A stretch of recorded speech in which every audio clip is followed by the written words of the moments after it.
बाल आप देख रहे हैं एचएनएन न्यूज 24 घंटे 24 रिपोर्टर में आप सभी का स्वागत है। अपने इस खास बुलेटिन में हम लेकर आए हैं यूपी की हर खबर, हर जिले से सीधा रिपोर्ट। जहां की खबर है एचएनएन के रिपोर्टर वहीं से सीधा आप तक रिपोर्ट लेकर पहुंचे हैं। देखिए, यूपी के मुखिया योगी आदित्यनाथ का आज जो है कुशीनगर के तमकुही राज में कार्यक्रम था। उन्होंने जनसभा को संबोधित करते हुए पिछली सरकारों पे तंज कसा। तंज कसने के बाद उन्होंने 2027 की जो विधानसभा चुनाव होने हैं उसका आगाज भी कर दिया। उनका कहना था कि अभी तो हम फाजिलनगर और तमकुही राज में 424 करोड़ रुपए का परियोजनाओं का शिलान्यास करने के लिए आए हैं। साथ ही जो कुशीनगर में कृषि विश्वविद्यालय बनना है वह हमारे ही समय में वह सत्र भी वहाँ स्टार्ट हो जाएगा। यहाँ बच्चे पढ़ाई भी शुरू कर देंगे। इसके लिए उन्होंने कृषि विश्वविद्यालय के जो कार्यदायी संस्था उनको सख्त निर्देश भी दिए और साथ ही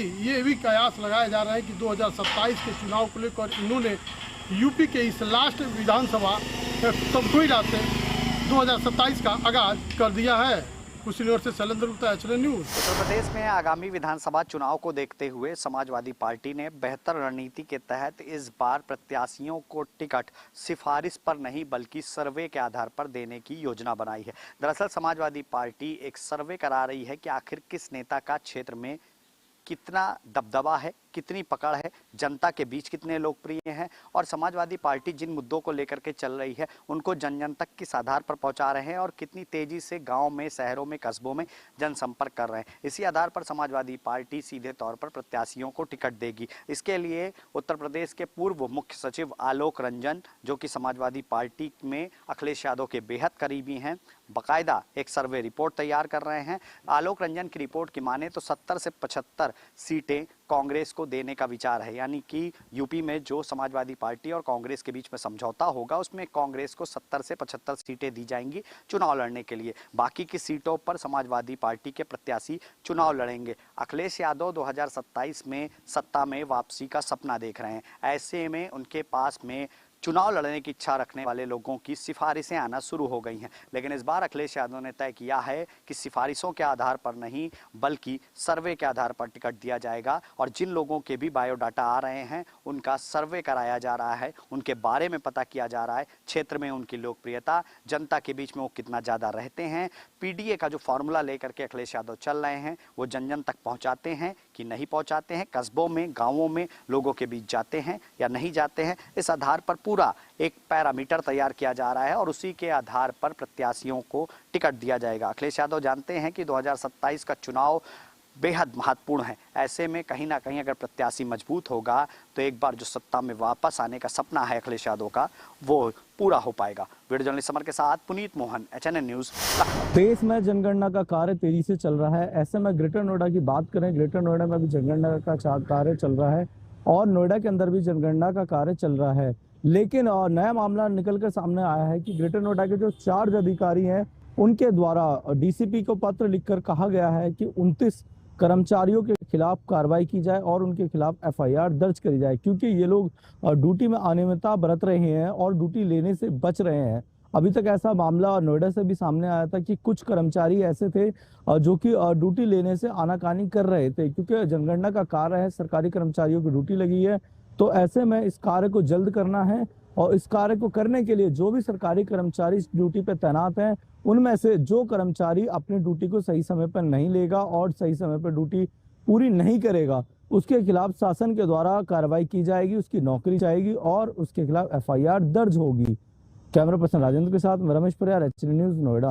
जिले की सदर कोतवाली क्षेत्र के आगरा अलीगढ़ रोड स्थित सीएमओ कार्यालय के सामने बने ओवरब्रिज के नीचे भारतीय किसान यूनियन, भानु, बजरंग दल, विश्व हिंदू परिषद और व्यापार मंडल के पदाधिकारी एवं आम जनता और लगभग 10 संगठन के लोग जिला अस्पताल की बदहाल स्वास्थ्य व्यवस्था को लेकर अनिश्चितकालीन धरने पर बैठे। वहीं धरने पर बैठे प्रदर्शनकारियों ने बताया कि जिला अस्पताल की इमरजेंसी नहीं बल्कि एक रेफर सेंटर बनकर रह चुकी है, जहां पर पेट दर्द, कटने फटने या छोटी मोटी बीमारियों को लेकर मरीजों को आगरा, अलीगढ़ या किसी बड़े अस्पताल में रेफर कर दिया जाता है, जिसको लेकर मरीजों के परिजनों को काफी परेशानियों का सामना करना पड़ता है। कभी कभी तो समय पर इलाज ना मिलने पर काफी समस्याओं का सामना परिजनों को करना पड़ता है, जिसको लेकर प्रदर्शनकारियों ने जिला अस्पताल की स्वास्थ्य व्यवस्थाओं को प्रभावी बनाने के लिए अपनी 11 सूत्रीय मांगों को लेकर धरना प्रदर्शन किया है। प्रदर्शनकारियों का कहना है कि जब तक हमारी मांगें नहीं मानी जाती यह धरना जारी रहेगा। मैं आक्रोश वासनी, एचएनएन न्यूज संवाददाता हाथरस। यूपी के कौशाम्बी पोखरा थाना क्षेत्र के ननबई गांव के बाहर स्थित प्राचीन काली माता के मंदिर से चोरों ने घंटा पार कर दिया। बता दें कि स्थानीय लोगों का कहना है कि बीते 6 माह पहले भी काली माता के मंदिर से 3 घंटे चोरी हो गए थे, जिसकी लिखित शिकायत दिया गया था, लेकिन अब तक कोई कार्रवाई नहीं हुई। वहीं ग्रामीणों ने आरोप लगाया कि इस बार भी बीती रात की 1 घंटा चोरी हो गई। घंटा के पीतल का था, लगभग वजन उसका 9 किलो का था। अब इसको लेकर सूचना पहुंची पोखरा पुलिस ने सीसीटीवी कैमरा व अन्य उपकरणों की जांच पड़ताल की जा रही है। वहीं पुलिस पोखरा थाना का कहना है कि तत्काल उनको गिरफ्तार करके जेल भेजा जाएगा। इतने दिन के लिए धर्मेंद्र सोनकर कौशाम्बी महिवा घाट थाना क्षेत्र के घोगा का पूर्वा से एक सनसनीखेज मामला सामने आया, जहां पति पत्नी विवाद में पति ने अपनी ही पत्नी को गला घोंटकर मौत के घाट उतार दिया है। वहीं प्रधान की सूचना में पहुंची महिवा घाट पुलिस व और अधिकारी मौके पर पहुँच करके जांच पड़ताल जारी है। वहीं पुलिस अधीक्षक कौशाम्बी सत्यनारायण प्रजापति का कहना है कि तत्काल तीन टीम गठित कर दी गया है और एप्लीकेशन के आधार पर मुकदमा दर्ज कर तत्काल ही मुलजिम गिरफ्तारी की जा रही है। एचएनएन न्यूज़ के लिए धर्मेंद्र सोनकर कौशाम्बी। अभी शुरू हुई है, मौसम का मिजाज बहुत ही बदल गया है और ऐसा लग रहा है कि बहुत ज़बरदस्त आंधी आएगी और आना शुरू हो गई है बारिश और आंधी का मौसम, और मौसम भी खुशनुमा हो चुका है। सोनभद्र जिलाधिकारी द्वारा भी यह सूचना जारी की जा चुकी है पूर्व में भी कि मौसम को देखते हुए आप सभी लोग सतर्क रहें, और ये एक अच्छी पहल मानी जा रही है। बहरहाल बीते 4-5 दिनों से ये लगातार मौसम इसी तरीके का बना हुआ है और अभी लोड़ी टोल प्लाजा के पास भी हम लोग यहाँ पर हैं, जहाँ पर ये मौसम का मिजाज धूल भरी आंधी और तूफान देखने को मिल रहा है। और यात्रा करते समय या कहीं भी स्थान पर हैं तो सुरक्षित रहें। सोनभद्र से एचएनएन 24 के लिए महेश अग्रणी। थाना दक्षिण इलाके में ओम हॉस्पिटल में हर्निया का ऑपरेशन कराने आए 45 वर्षीय राजेश कुमार की मौत के बाद में परिजनों ने जमकर हंगामा काटा है।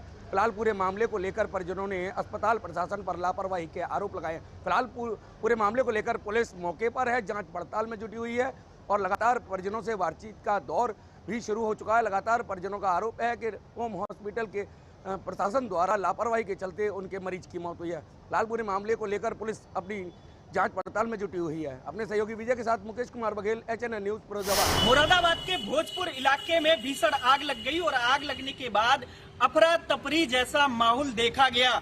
बताया जा रहा है आग जो है वो एक पुराने मकान में लगी और पुराने मकान का जो गोदाम था उसमें कपड़े का गोदाम था, उसमें आग लग गई और आग लगने के बाद जो स्थानीय प्रशासन है वो मौके पर पहुंचा और आग को काबू करने के लिए प्रबंधन शुरू कर दिया। वहीं दमकल की टीम भी मौके पर पहुंची और स्थिति को काबू करने में लगी हुई है। बताया जा रहा है ये जो आग लगी है वो असलम के मकान में लगी है और वहां पर एक पुराना यानी कपड़े का गोदाम था, वहां पर आग लगी थी। अब पुलिस भी इससे पूरे मामले को लेकर जांच कर रही कि आखिर वजह क्या है जिसकी वजह से ये आग लगी है। शुरुआती जानकारी में ये पता चला है कि आग की वजह शॉर्ट सर्किट है, जिसकी वजह से आग ने विकराल रूप ले लिया और स्थिति ये रही कि कहीं न कहीं धुएं के बड़े बड़े गुब्बारे देखने को मिले। फिलहाल कैमरा पर्सन संतोष के साथ विकास यादव, एचएनएन न्यूज। सोनभद्र के म्योरपुर थाना क्षेत्र में हैरान कर देने वाली घटना सामने आई है। बताते चले कि लीलासी गांव में एक कक्षा 9 की नाबालिग छात्रा ने अचानक विषाक्त पदार्थ का सेवन कर लिया, जिससे उसकी तबीयत बिगड़ गई। जैसे ही परिजनों को इसकी सूचना मिली वैसे उन्होंने आनंद फानन में अपनी बेटी को अस्पताल भर्ती कराया, लेकिन उपचार के दौरान उसकी मौत हो गई। वहीं पुलिस को जब इसकी सूचना मिली तो पुलिस मौके पर पहुंची और शव को कब्जे में ले लिया और पोस्टमार्टम के लिए भेज दिया है। फिलहाल पुलिस का कहना है कि पोस्टमार्टम रिपोर्ट के आधार पर ही जांच कर कार्रवाई की जाएगी, लेकिन ये घटना कैसे हुई ये अब तक रहस्य बना हुआ है। और किन परिस्थितियों में नाबालिग 9 वर्षीय छात्रा ने जहर खाकर जान दी ये अब जांच के बाद ही पता चलेगा। सोनभद्र से चैनल 24 के लिए गणेश अग्रवाल। मुरादाबाद में एक थार कार का कहर देखने को मिला। दरअसल एक रोड पर चलती युवती को काले रंग की थार कार ने इतनी जोरदार टक्कर मार दी, जिसकी वजह से जो युवती है वो गंभीर रूप से घायल हो गई। बताया जा रहा है पूरा मामला काशीपुर तिरा का है, जहां पर रात लगभग 8:30 बजे के समय एक कार आती है और एक युवती को जोरदार टक्कर मार देती है। टक्कर मारने के बाद जो आरोपी है वो मौके से फरार हो जाता है। फिलहाल जो पीड़ित पक्ष है उसने पुलिस चौकी में तहरीर दी है और आरोपियों की गिरफ्तारी की मांग की है। वहीं स्थानीय लोगों ने इस तरह की घटना को लेकर चिंता भी जाहिर की है और पुलिस अब सीसीटीवी कैमरे को जो रिकॉर्ड हुई थी उसके आधार पर आरोपियों की तलाश कर रही है और जल्द ही कार्रवाई की बात भी कह रही है। फिलहाल कैमरा पर्सन संतोष शर्मा के साथ विकास यादव, HNN न्यूज। इस समय नोएडा से जुड़ी बड़ी खबर सामने आ रही है। आपको बता दें कि अब नोएडा का विकास बेहद ही जल्द सामने आने वाला है। दरअसल ये बताया जा रहा है कि न्यू नोएडा को सीधे तौर पर गंगा एक्सप्रेसवे और उसी के साथ में अगर बात की जाए तो जेवर एयरपोर्ट के साथ कनेक्टेड किया जा रहा है। जी हाँ, ये फैसला नोएडा प्राधिकरण के माध्यम से किया गया है। ये जानकारी दी जा रही है कि इस समय गंगा एक्सप्रेसवे के आसपास में तकरीबन 80 ऐसे गांव हैं जो सीधे तौर पर बेहद करीब पड़ते हैं और यही वजह है कि उन्हें अब कनेक्टिविटी के माध्यम से सीधा जेवर एयरपोर्ट और गंगा एक्सप्रेसवे पर जोड़ा जाएगा। इसमें एक खास बात ये बताई जा रही है कि किसानों की सहमति से जो भूमि है उसको अधिकृत किया जाएगा, जिसमें ये कहा जा रहा है कि नोएडा प्राधिकरण के OSD क्रांति शेखर ने कहा है कि ईस्टर्न पेरिफेरल के पास बनी सड़क स्थित क्षेत्र में किसानों की सहमति से जमीन अधिकृत की जाएगी। उसके बाद ये तमाम जो विकास कार्य है वो चलेगा। इसी स्थान पर न्यू नोएडा का साइट ऑफिस स्थापित किया जाएगा और किसान जमीन के मामलों में अगर कुछ दिक्कत आती है तो सीधा प्राधिकरण से भी संपर्क कर सकते हैं। खास बात यह है कि जिन सड़कों की मौजूदा चौड़ाई 18 मीटर है और मास्टर प्लान में उन्हें 24 मीटर करने का प्रावधान दिया गया है, उन मार्गों के आसपास के गांव की जमीन लेकर सड़कों का विस्तार किया जाएगा। सीधे तौर पर अब आप ये देखिए कि न्यू नोएडा को एक नई सौगात मिलने वाली है और आसपास के जो गांव है वो इस कनेक्टिविटी से आवाजाही में और भी ज्यादा आसान और अपने आप को सरल महसूस करेंगे। वीडियो जर्नलिस्ट संतोष के साथ मैं रिया राय, HNN न्यूज पर। ग्रेटर नोएडा के दादरी थाना क्षेत्र के मोनिका नागर हत्याकांड मामले में बड़ा अपडेट सामने आया है। अब इस मामले की जांच क्राइम ब्रांच करेगी। दादरी पुलिस के द्वारा इसकी रिपोर्ट जो है वो क्राइम ब्रांच को सौंप दी है। वहीं इस मामले में दादरी थाना के SSI को सस्पेंड कर दिया गया है। आपको बता दें कि ये मामला अनुज चौहान नाम के युवक के द्वारा मोनिका नागर से लव मैरिज करने के बाद दहेज की रकम मांगने पर उसकी हत्या कर दी और उसे जलाने की कोशिश की। वहीं इस दौरान पुलिस को सूचना मिली कि दादरी के पास एक खाली पड़े प्लॉट में मोनिका नागर के शव को जलाया जा रहा है। इस सूचना पर मौके पर पहुंची पुलिस ने उस शव को अपने कब्जे में लिया और पोस्टमार्टम के लिए भेजा। वहीं इस मामले में मोनिका के परिजनों ने आरोप लगाया कि अनुज चौहान ने मोनिका की करोड़ों रुपए की संपत्ति को हड़पने के लिए उसकी हत्या कर दी और उसे प्रेम जाल में फंसाया था। इस मामले में पुलिस ने कार्रवाई करते हुए अनुज चौहान को गिरफ्तार कर लिया है और वहीं अब इस पूरे मामले की जांच क्राइम ब्रांच करेगी। कैमरा पर्सन राजेंद्र के साथ रमेश परिहार, HNN न्यूज नोएडा। रामपुर से एक वीडियो सोशल मीडिया पर तेजी से वायरल होता नजर आ रहा है। वीडियो में साफ तौर पर देख सकते हैं आप किस तरह दो पक्ष आपस में लड़ते नजर आ रहे हैं। लाठी डंडों से लोगों की वहां पिटाई की जा रही है। घटना की जानकारी जैसे ही स्वार कोतवाली पुलिस को लगी, घटना स्थल पर पुलिस पहुंची और लाठी के बल से पुलिस ने उन सभी को वहां से खदेड़ा। इस तरह देख सकते हैं आप वीडियो में कि वहां कम से कम 50 से ज्यादा लोग आपस में मारपीट कर रहे थे। बताया जा रहा है पुरानी रंजिश को लेकर ये दो पक्षों में मारपीट थी और दोनों पक्ष जबरदस्त आपस में मारपीट और लाठी डंडे करते हुए नजर आए। जैसे ही मौके पर पहुंची और मोर्चा पुलिस ने संभालते हुए सभी को वहां से हटाया है। दोनों पक्षों की ओर से स्वार कोतवाली में तहरीर दे दी गई है जानकारी के मुताबिक, लेकिन अभी पुलिस इसमें कार्रवाई करेगी। बताया जा रहा है कि इसमें युवा नेता भी हैं और साथ ही साथ अन्य लोग भी इसमें देखे जा सकते हैं वीडियो में। लेकिन लड़ाई इतनी भयंकर, इतनी जबरदस्त है कि आपस में लाठी डंडे और पथराव चले हैं। वीडियो में देख रहे होंगे आप किस तरह 50 से ज्यादा लोग वहां पर मौजूद हैं और जबरदस्त कर वहां पर लड़ाई हो रही है, मारपिटाई हो रही है। हालांकि पुलिस इस पूरे मामले की अभी जांच पड़ताल कर रही है। कि आखिर ये क्या मामला था और किसके पीछे ये पूरा लड़ाई झगड़ा हुआ। विशाल सक्सेना, HN रामपुर। गाजियाबाद के खौड़ा थाना क्षेत्र में 28 मई को सूर्य चौहान नामक युवक की हत्या कर दी गई थी, जिसके मुख्य आरोपी असद का पुलिस के साथ एनकाउंटर हुआ और इलाज के दौरान उसकी मृत्यु भी हो गई थी। आज की अगर बात की जाए तो आज असद के घर पर SDM और साथ ही तहसीलदार द्वारा एक नोटिस चस्पा किया गया है, जिस नोटिस में यह जिक्र किया गया है कि यह जो मकान है अवैध रूप से कब्जा किया गया है और इसको 15 दिन के अंदर खाली कर दिया जाए, वरना यहाँ पर इस मकान को ध्वस्त कर दिया जाएगा। इसको लेकर उनके परिजनों को 15 दिन का समय दिया गया है कि आखिर आप बताएं कि यह घर वैध है या अवैध है। अब देखना होगा जिस तरीके से 15 दिन का समय दिया है। और इससे पहले भी अगर बात की जाए, सूर्य चौहान की हत्या के बाद सूर्य चौहान के परिजनों द्वारा यह मांग की जा रही थी कि असद के घर को ध्वस्त किया जाए और साथ ही कुछ हिंदू संगठनों द्वारा भी इस बात को रखा जा रहा था कि उसके घर पर बुलडोजर चलाया जाए। देखना होगा 15 दिन के बाद आखिरकार गाजियाबाद जिला प्रशासन क्या कार्रवाई करता है। अंबुज उपाध्याय, HN न्यूज, गाजियाबाद। सोनभद्र में पुलिस को बड़ी कामयाबी मिली है। बताते चले कि 54 पुलिस और SOG की संयुक्त कार्रवाई में करीब 58,75,000 रुपए के साथ एक तस्कर को गिरफ्तार किया गया है। वहीं आरोपी प्रिंस पंजाब का जो रहने वाला है, पुलिस मुठभेड़ के दौरान उसके पैर में गोली भी लगी है। वहीं मौके का फायदा उठाकर एक आरोपी अंधेरे में फरार भी हो गया। वहीं पुलिस ने मादक पदार्थों में कुल 3 किलो अफीम, 225 किलो डोडा और करीब एक होंडा सिटी कार सहित अवैध कारतूस और तमंचा सहित 50,000 रुपए नगद भी बरामद किए हैं। बताया जा रहा है कि आरोपी तस्कर डाल्टनगंज से लुधियाना मादक पदार्थों की तस्करी करके ले जा रहे थे। वहीं पुलिस ने इस घटना में स्थानीय युवक की एक मदद की वजह से उसे करीब 10,000 रुपए की पुरस्कार और प्रशस्ति पत्र देने की भी घोषणा की है। फिलहाल पुलिस मामले की कार्रवाई में लगातार फरार आरोपियों की तलाश कर रही है और NDPS एक्ट और आर्म एक्ट के तहत भी कार्रवाई सुनिश्चित कर रही है।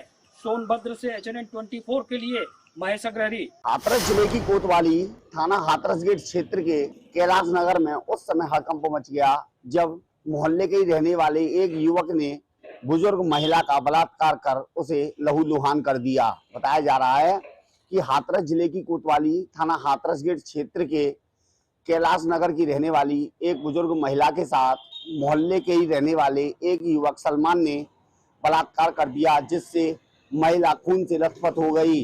वहीं बुजुर्ग महिला ने बताया कि मोहल्ले के रहने वाला युवक सलमान उसके घर में घुस आया और उसके साथ बलात्कार कर दिया। वहीं महिला गंभीर रूप से घायल हो गई। सूचना पर इलाका पुलिस भी मौके पर पहुंच गई। घटना स्थल पर स्थानीय लोगों की भीड़ एकत्रित हो गई। पुलिस ने युवक और महिला को डॉक्टरी परीक्षण के लिए जिला अस्पताल भिजवाया और मामले में जांच पड़ताल शुरू कर दी। मैं आक्रोश वासनीय चैनल न्यूज संवाददाता हाथरस। गौर फरमाइए जरा इस तरह की रोडों पर कि राजधानी लखनऊ जहां पर नंबर 1 कहा जाता है राजधानी लखनऊ में, उसकी हालत जरा देखिए। किस तरह की टूटी सड़कें बदहाल रोती हुई दिखाई दे रही हैं और जिम्मेदारी जो है वो मौन है। आपको साफ दिखाई दे रहा होगा कि एम्बुलेंस देखिए किस तरह से लहराते हुए आ रही है। पेशेंट इसमें अपना दर्द तो झेल ही रहा होगा, टूटी हुई सड़क का भी दर्द किस तरह से झेल रहा है। यहीं पे आपको दिखाते चले, वहीं पे ही सामुदायिक स्वास्थ्य केंद्र जो गुरम्बा का सरकारी हॉस्पिटल है उसी के जस्ट सामने देखिए किस तरह की ये रोडें हैं कि कितनी टूटी फूटी। यहाँ पर ना नहीं जो पार्षद हैं वो भी कभी नहीं आते हैं और यहाँ पे जो विधायक हैं उनका भी यहाँ पर कोई भी दौरा नहीं लगता है या वो देखें आके कि किस तरह की उनके क्षेत्र की सड़कें रो रही हैं। होगा आप लोगों को कि देखिए किस तरह के यहाँ पे इस तरह से मरीज जो आ रहे हैं किस तरह से लहराते दुख दर्द अपना बयां करते हुए चले आ रहे हैं। रोडों पर देखिए किस तरह की रोडें यहाँ पर जो है टूटी। दूर पे ही आपको बताएं कि इसी रोड पे ही थोड़ी दूर पे पशु चिकित्सालय भी है। आपको यहाँ पर इस तरह की दुर्दशा रोड का देखते हुए किस तरह से आपको तरस आ जा रहा होगा, मगर यहाँ के जो जिम्मेदार अधिकारी हैं उनको 1% भी यहाँ की परेशानी नजर नहीं आती है। HNN न्यूज से दीपक सिंह गौर, उत्तर प्रदेश के लखीमपुर खीरी में अवैध मादक पदार्थों की तस्करी के खिलाफ चलाए जा रहे अभियान के तहत थाना खीरी पुलिस को सफलता मिली है। आपको बता दें कि थाना खीरी पुलिस ने अवैध मादक पदार्थ यानी कि 3 किलो 700 ग्राम अवैध गांजे के साथ मनीष उर्फ मोनू को गिरफ्तार किया है। आपको बता दें कि जिसके पास से 3 किलो 700 ग्राम अवैध गांजा बरामद हुआ है। पुलिस के मुताबिक ये लंबे समय से वांछित चल रहा था, पुलिस इसकी तलाश कर रही थी। फिलहाल पुलिस ने आरोपी को गिरफ्तार कर आगे की कार्रवाई करते हुए आरोपी को जेल भेज दिया है। HNN 24/7 के लिए Shahnawaz Gauri, Lakhimpur Kheri. Bulandshahr district bar association के खाते से 1 करोड़ रुपए से अधिक की धनराशि के गबन का मामला प्रकाश में आया है।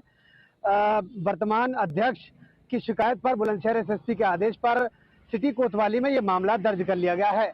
दरअसल बार एसोसिएशन के पूर्व अध्यक्ष धर्मपाल सिंह, महासचिव पवन कुमार और कोषाध्यक्ष अमन गुप्ता के द्वारा इस गबन में संलिप्तता पाई गई है। इस तरह के आरोप वर्तमान अध्यक्ष द्वारा लगाए गए हैं। उन्होंने बुलंदशहर SSP को शिकायत देकर ये बताया था कि डिस्ट्रिक्ट बार एसोसिएशन के खाते से 1 करोड़ रुपए से अधिक की धनराशि निकाल दी गई।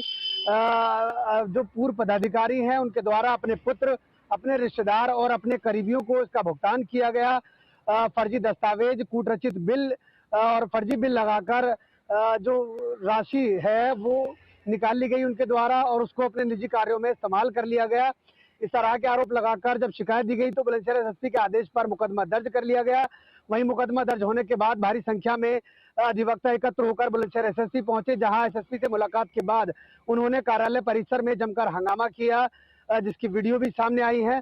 हालांकि पुलिस का कहना है कि फिलहाल मुकदमा दर्ज कर लिया गया है और मामले में जांच जारी है। हालांकि ये मामला चर्चा का विषय बना हुआ है अधिवक्ताओं के बीच। अब देखना यह होगा कि इसमें क्या कुछ निकल कर आता है और पुलिस द्वारा किस तरह की कार्रवाई की जाती है। अपने सहयोगी फिरोज मलिक के साथ में Hamid Shafi, HNN news, Bulandshahr. Lucknow STF द्वारा ओवरलोड ट्रकों से पासिंग के नाम पर धन की उगाही करने वाले एक बड़े गिरोह का भंडाफोड़ किया है। परिवहन विभाग में आरक्षी के रूप में तैनात स्वयं को आरक्षी के कर्मचारी बताने वाले परिवहन विभाग के विपिन कुमार यादव के सहित 4 लोगों की गिरफ्तारी लखनऊ STF द्वारा की गई है। बनारस के फूलपुर थाने में इन सभी के नाम पर और इनके साथ 19 लोगों के खिलाफ मुकदमा भारतीय दंड संहिता BNS की धाराओं और भ्रष्टाचार निवारण अधिनियम के तहत मुकदमा दर्ज कराया गया है। यह सभी लोग ट्रक मालिकों से ट्रकों की पासिंग के नाम पर 3000 रुपए प्रति ट्रक के हिसाब से वसूल किया करते थे। मामले में उन्हें कई अधिकारियों का भी संरक्षण परिवहन विभाग के प्राप्त था। अब इस मामले में अन्य किन किन लोगों के नाम सामने आते हैं यह देखने का विषय है। लखनऊ से प्रकाश सिंह, HNN न्यूज। 24 घंटे 24 रिपोर्टर में फिलहाल के लिए बस इतना ही। बने रहे हमारे साथ, देखते रहे HNN न्यूज।